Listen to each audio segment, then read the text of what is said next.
generation, a new year, a new mystery to solve. Oh no, we're not doing that. I thought this was a review of Max Payne. It is. Doesn't Max Payne have a voiceover narration? That's only for the silly game. This is the movie, and we need to be a lot more serious. Oh my god, that dark creepy angel that I've been hallucinating! Wait, what? It must be related to that drug that makes people super powerful. So, how's the narration too silly again? Enough with the jokes, voice! We have absolutely no sense of humor in this at all! Really? Because this already looks totally ridiculous. It can't be, because it's dark, and gray, and frowns, and gray, and dark coats, and gray. In fact, it's so gray, even the walls are gray. You think that's such a good idea? People weirdly take their wall colors very seriously. Exactly. Everything must be taken seriously. And now I must move on to the incredible mystery of what happened to Malcolm. Why? What did happen to Malcolm? He got lost because our studio's too big.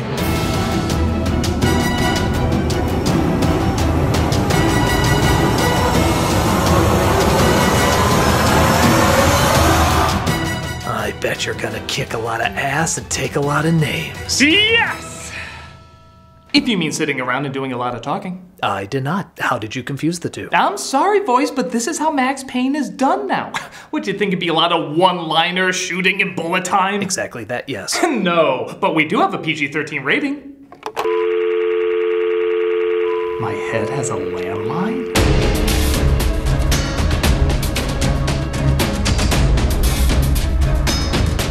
Based on the third-person shooter from 2001 about a detective getting revenge for his murdered family, Max Payne tries to capture the graphic novel style and story that made this one of the most kick-ass games when it came out. It had film noir dialogue, comic book artwork, a great sense of humor, and even bullet time when you could slow down the action whenever you wanted. Nowadays that doesn't sound like much, but back then it was a pretty big deal. A mere 7 years too late, the film adaptation was released, and from the trailers it looked like it was right on track. It looked over the top, dark, kinda goofy, but all badass. Is that what we actually got in this movie? Well, let's get this meme out of the way. What? No. Let's see how Max Payne went to Max Payne. It's funnier if you see that spelled out. Haha! Let's take a look at Max Payne. Oh, sorry, I gotta wait for a second. There we go, Payne. I don't believe in heaven. I believe in pain. Ooh, someone saw Welcome to Marwin. To the movie's credit, it starts out pretty solid, with a voiceover narration, beautifully cliched dialogue, and a setup so overly dramatic even Sunset Boulevard will be telling him to buy a puppy. I could feel the dead down there, just below my feet. You'll find it's a slow burn to assness though, as we cut to the 1 week earlier building. I never get my packages on time there. This is the cold case office. Thanks, movie. The sign didn't tip me off. You can give me more hints if you want. That's a pen. That's a dead Max Payne. That's a file holder. That's a duck! That's a duck, man! So what's the story? His wife and kid were murdered. They never found the guy. Wow. That was so much more powerful than showing it to us in the intro of the game. I got chills when he said that. In fact, if only the game could go back and incorporate that style into that big reveal. No, God, no, please, Michelle. No! He said no, it was sad. You want a coffee? We're out. Remember when you were a kid and you'd hold your breath when you run past the graveyard? I think only you did that.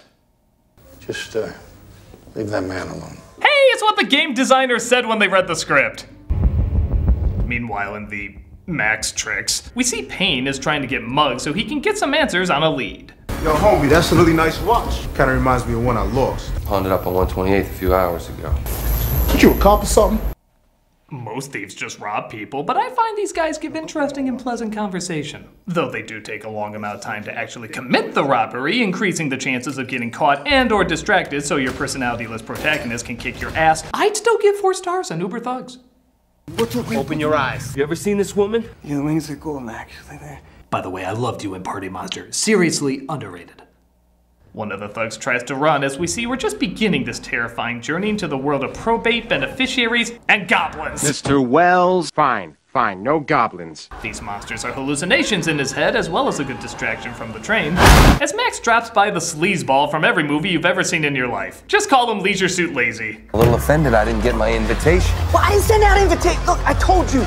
Go find Bill's partner. Gotta love those parties where people kinda dance and kinda talk.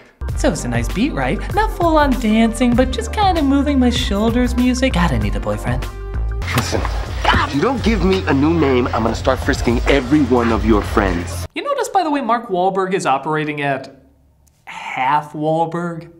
He's not disinterested, but he's not really all that into it either. He's still out there somewhere. What do you mean, no? What happened to her then? It means that with your follow-through on unsolved murders, I don't have much hope for that girl in the alley. He's somewhere in between Planet of the Apes and an AT&T ad. My partner was killed too. We're both looking for the same person. Our shows and movies, we want them when we want them, so they should go with us. Anywhere? You got that right, kid show thing. If I'm more interested in him talking to Gumball about cable service, we have a problem. I thought I knew all of Trevor's friends. Max, Natasha, Max. She's Sprussian. But they're interrupted by her sister, played by badass Mila Kunis. Sorry, I can't say that without the giggles. Don't act like you can!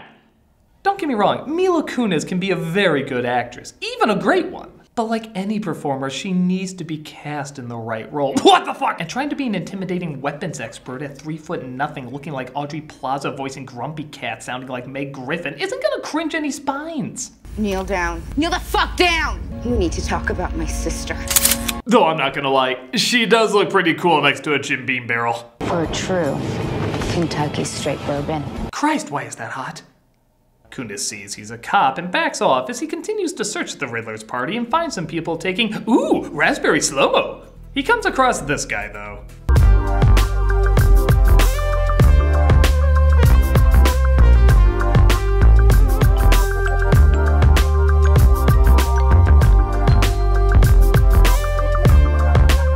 Waiting for him to kiss first? Do something! Did you see my butt? She saves him from Fernando's advances, but she feels something is up on her way back home. Owen.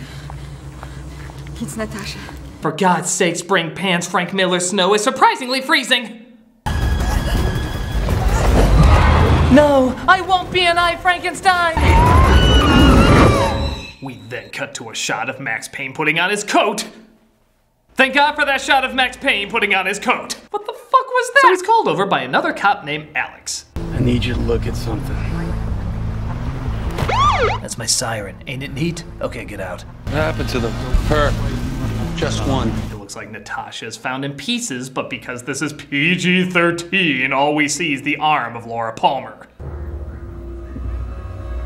As you probably noticed by now, there's no longer any narration, absolutely no humor. Honestly, there's not even any personality. It's just Max going from scene to scene, performing run-of-the-mill cliche after run-of-the-mill cliche. Now, don't get me wrong, the game was cliche after cliche too, but it was over the top and it tried to really push as many of them in there as possible. That was part of the fun. It was go big or go home.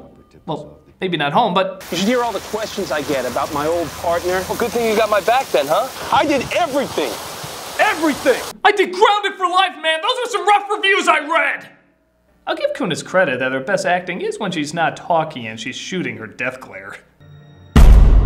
I'm sorry. I didn't even do anything. How'd she do that? Dude, wasn't it just raining? Like, that very same day? This movie's like a game of sim weather. Is that a thing? Oh, never mind. It will be. Alex? He walks into Alex's place, find he's been murdered, and someone else is trying to kill him. Still dead. He wakes up in the hospital next to wizard and sidekicks phenomenon, Beau Bridges. They're so honored he's on set, they don't even have him in focus. Dispatch couldn't raise him. They found out from Krista where he'd gone. I do hate it when a movie forgets to put glasses on. There you go. The whole force has you pegged as the prime suspect. Now you tell them where to find me. We dissolve from bored and angry Wahlberg to bored and confused Wahlberg as he attends the funeral of Alex and gives his condolences to his wife.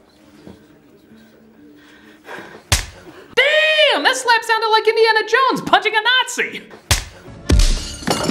What have you done, Max?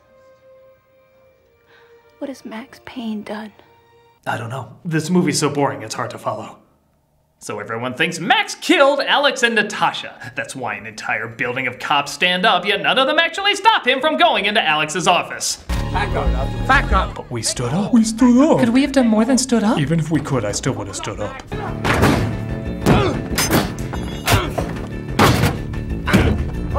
Ah, I understand your editing there. It's symbolic that they both like kicking. How much Hallmark movie snow can the city get? So wait, it's snowing, yet it's hot enough to melt the snow into falling water? Does Storm get drunk and decide to anal fist Mother Nature? Drop it, shithead. That's Max, shithead. You need to talk about my sister. Owen was probably the last person who saw her alive. Except for the guy that left his wallet laying by her body. My mommy says this is my angry voice, and I'm not afraid to use it. Look, Natasha called him. Don't say her name. You know, for two relatively cool actors, that was some dorky staging. He stops her club just to pull her gun closer to him. Like he's thinking, haha, oh yeah. You know what I do for a living? You try anything and I'll kill you. Oh, sorry, I thought that was a line read for the spy who dumped me. Yeah, that was really intimidating.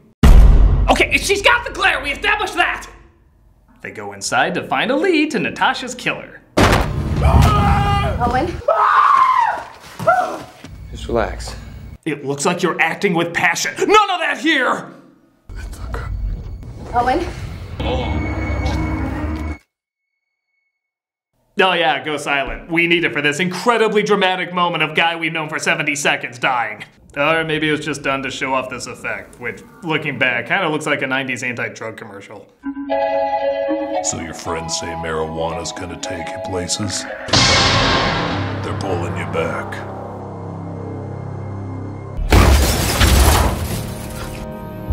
Why is this guy's entire performance just looking down at shit? Is it because when you get down to eye level, he's like, what me do now? Who trained you? One of the Mario ghosts? I wanted to get this tattoo. What's it mean? That's a Norse Valkyrie. Valkyries fly over the battlefield, picking out the righteous dead. A soldier's angel. You know, if you were to tell me the most interesting guy in a Max Payne movie would be the tattoo artist, I'd ask if someone from Miami Ink Ghost wrote this. The only way you get to go to heaven is to die in violence. Which, by the way, 40 minutes in, we've had none of! There's a short fight and a guy who jumps off. That's it. We never see anything else. It's all off screen. You know, it's called bullet time because actual bullets are seen. I guess it'd make more sense if you were like, hey. He missed. It was sad. You want a bagel? We're out of those two. Christ, even when he's interrogating a guy, he's still looking down on him. His chiropractor says he's gonna get Batman Begins poster syndrome. Please. No one has ever had a squishy made entirely of syrup. If you survive, please come again. Kunis visits a guy she thinks she can get some answers from, but how can you trust a person who can't even apply his own scar makeup convincingly? See if they know anything about a detective, Max Payne. Max Payne. He's looking for something that God wants to stay hidden. And that's what makes him even more dangerous. Indeed, a cop looking for something is very rare. It's like a construction worker next to a highway construction site. We always hear about it, but we never see it. Tuck her up in their wings. Feathers only look black. A soldier's angel. I call the big one Bite. Oh, files! Things are really heating up! Ah, he notices the wings. Also that Aesir is a Nordic word, but he's a detective. He can't figure that out. We finally get to see what happened to Max's family, but again, seeing how they already mentioned it without showing it like in the game, there's nothing really shocking about it. I dare even say, it's kind of pointless to show now. The most shocking thing is Max's gosh darn happiest cop in the world demeanor. Coming home underpaid and overworked to a crying baby who's driving his wife insane. Let's be honest, if there was inner monologue in the rest of this movie, it'd be like, I came home drunk as hell. Jack Daniels is my Ovaltine. And what's this horse shit, I thought. And he smiled like that when I was elbow deep in his shit and he pissed in my mouth, in my goddamn mouth. Whatever, just keep smiling. You know you're dead inside. What I wouldn't give to have my old life back. Ooh, I'm making lemonade out of these lemons. Aw, he named his baby Baby. It's like those dog owners that have the word dog randomly hanging up. It so establishes their identity. He was maybe 10 minutes too late. Well, halfway through the movie, they're finally focusing on what motivates the main character. I guess we can start too. I hear you're looking for Malcolm. I am. Well, let's get going then. Wait, if we're gonna do this, we're gonna do it right. It's snowing in here. Yes. I choose to have little reaction to that. You'll fit in fine.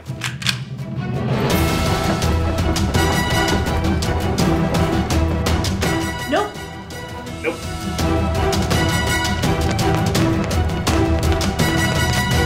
Nope. Nope.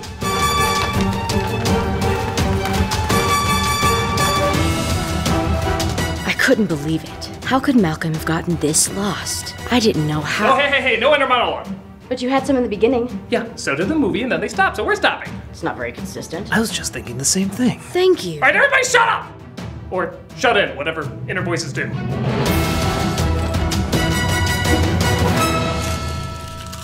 Devil boner. We should have known you were behind this. I'm sorry, I can't have just one! No, Malcolm, you dumbass. Oh, I know where he is. Yeah? Where is he? Oh, wouldn't you like to know? Yes. We would. Well then, let's find out together.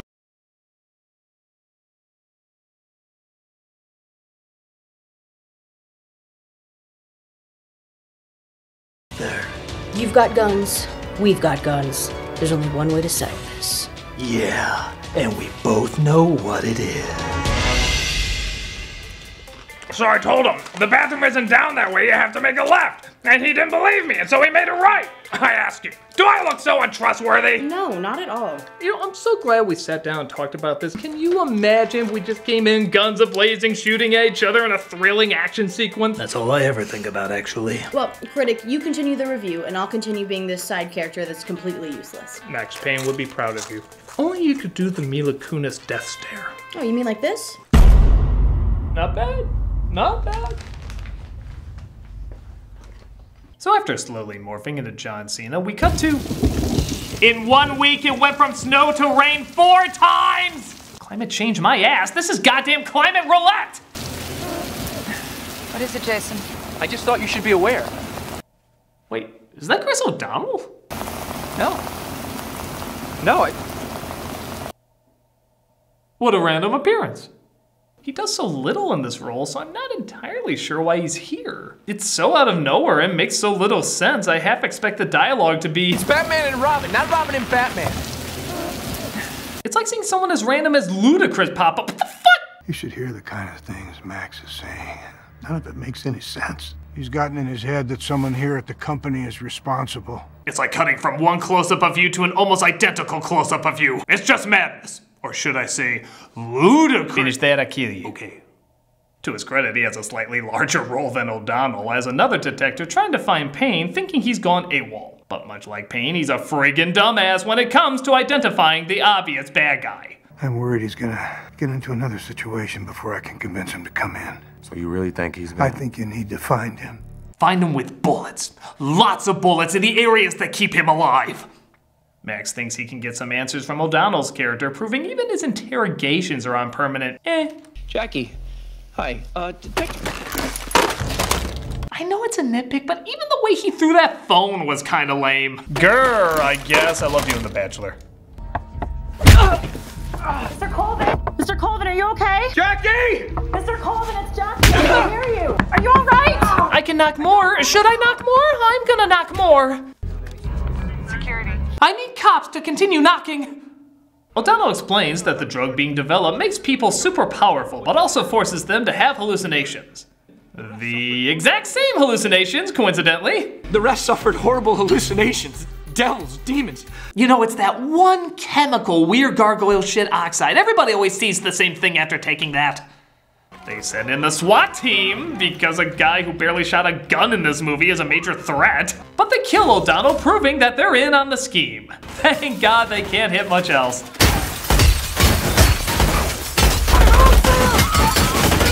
Hold on. How many of you guys have your guns set to hit behind him? I do. I do. Is that why I keep hitting behind him? Are they speaking Tasmanian devil?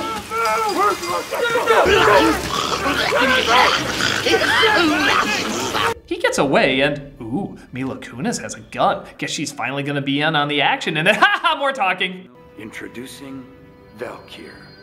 The strength of freedom. That's what this is about? A drug? Well, yeah. A lot of crime-related things involve drugs. It's like saying, that's what this affair was about? Sex? So he goes to a secret hideout called Ragnarok, brilliantly disguised, as you can see, as he's discovered by some guards. You know, I've never craved a naming your gun dialogue as much as I have now. Hey, you ever name your gun? Sure do. What do you call it? Dude, nothing funny in this movie! Ha!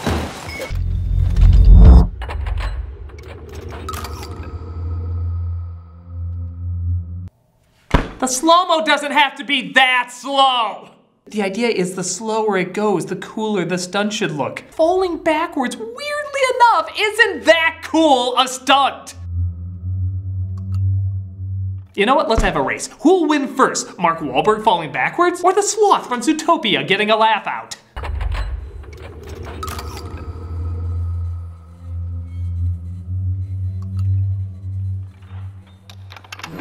Sloth wins.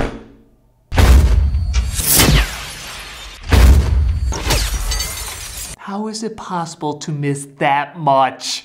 You have a freaking sight on your gun. Use it because you're mistaking a Kool-Aid stand for your main target. That chair looks reclined, but it's not like Wahlberg. It's just falling super slowly. Again, they just don't know the interesting things to slow down. He's confronted by Baldy Von No Sweat, and after all the build-up, we better get a damn good fight with this guy. You know, he's just thinking to himself, I could have gotten a Transformers paycheck instead of this. Who am I kidding? They're both thinking that. BB? He's saved by Bridges, but what a twist! He was the bad guy. Had to talk to her.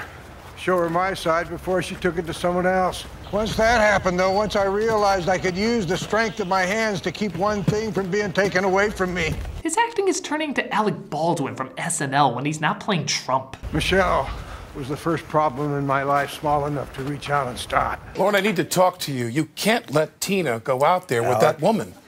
So they uncuff him. You heard right. Uncuff him so they can tie him to an anchor. I'm going to place him in an easily escapable situation. That, as he of course escapes, but jumps into the freezing water, bringing us back to where we started. And you know, having seen the story that led up to this moment, I think I can safely say I actually know less about him than when I started off.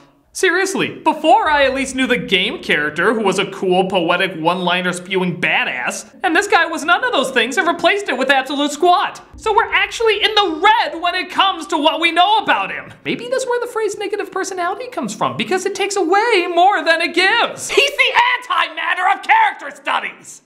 But he refuses death by drowning to get revenge, because the spirit is a great source to rip off, as he takes the drug to turn into one of those superhumans which always sees all those crazy-ass visions.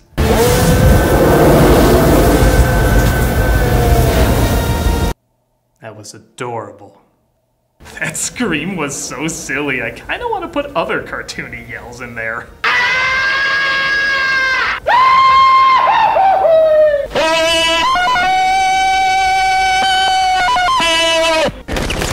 So he goes on a killing spree. In Max Payne? That seems weird. And he tries to get his revenge on Bridges. The drug also has a selfie stick, apparently. Thanks for C4. Are you nuts? Well, I was in Free Willy, escaped to Pirate's Cove. Max Payne, everybody! Is it everything you thought it'd be? Or even more? Fired a gun, did you see? I'm badass now! I'm sure we can work something out. And in case you're wondering, no, that wasn't slow-mo. He was actually dumb enough to reach for his gun that slowly. Hares challenge people like you to a race. On top of the Avengers building, Bridges searches for a way to get out, but gets cornered. It's Mark Wahlberg versus the lesser Lebowski. It's the showdown we've all been waiting for. The SWAT team circles around him and... that's it! So much was gained, like an appreciation to spend your money better. At this point, I'd much rather watch this pain over that pain any day! Actually, that one's not too bad. Everyone's like, oh, it's Damon Wayans, it's gotta be bad, but it was actually pretty good. You know, it's in Living Color days. You know, that's when he was still pretty funny and everything. And just give it a shot. Go in with an open mind. Better than that! Max Payne doesn't give what fans are looking for, it's not unique enough to give moviegoers what they're looking for, and the majority of it is boring as sin. Had this movie been allowed to really go over the top crazy, I mean, not Legion over the top crazy, but awesome action film noir over the top crazy, this could have been a very enjoyable, stylish flick. As is, it's just a dull exercise in snow porn, with an occasional good shot here and there. But what does that matter when there's absolutely no substance and no fun to back it up? The mystery still remains, though. Where is Malcolm? I think this might explain things a bit. Hey guys, it's Malcolm. I'm just giving a heads up, I'm not back from my vacation yet. I had a few things get in the way, so it's going to delay me getting back to film the next episode. I'll do my best. Good to know we're worrying about nothing. It's not so inconvenient. I've actually been kidnapped. Well, the question still remains. Are you going to change that wall color? They cut off a couple of my toes and sent it to those I loved most. I think I'll leave it how it is. So I figured you guys wouldn't be in the mix. Don't you think the viewers might get upset? They say if they don't get $20,000, they're going to cut off my testicles with toothpicks. I know some people might get uneasy by it, but, you know, a lot of people have to realize that change is a normal part of life. I think there was even talk about surgically giving me a third testicle just so they can take away another one. You know when they find living with a new wall color isn't the end of the world? Right now they're gambling for who gets to chop off my butt cheeks. They'll learn to live with a lot of other things. I know one of them really wants to wear them as a helmet. Perhaps discover a new level of patience, empathy, love. A new way of looking at everything. He's so cute. He's gonna be adorable when he grows up. You know, the more I think about it, it's not just my duty to keep that wall the same color. I do miss my nostrils. It's my pleasure. But the more I think about it, I wasn't using them much anyway. And that, dear Tamara, is the essence of all life. God damn, I was gonna change the world with that wall! I don't even have fingers to hold the phone. One of the kidnappers is doing it for me. It's not too shaky, is it? Oh, you're fine, you're fine.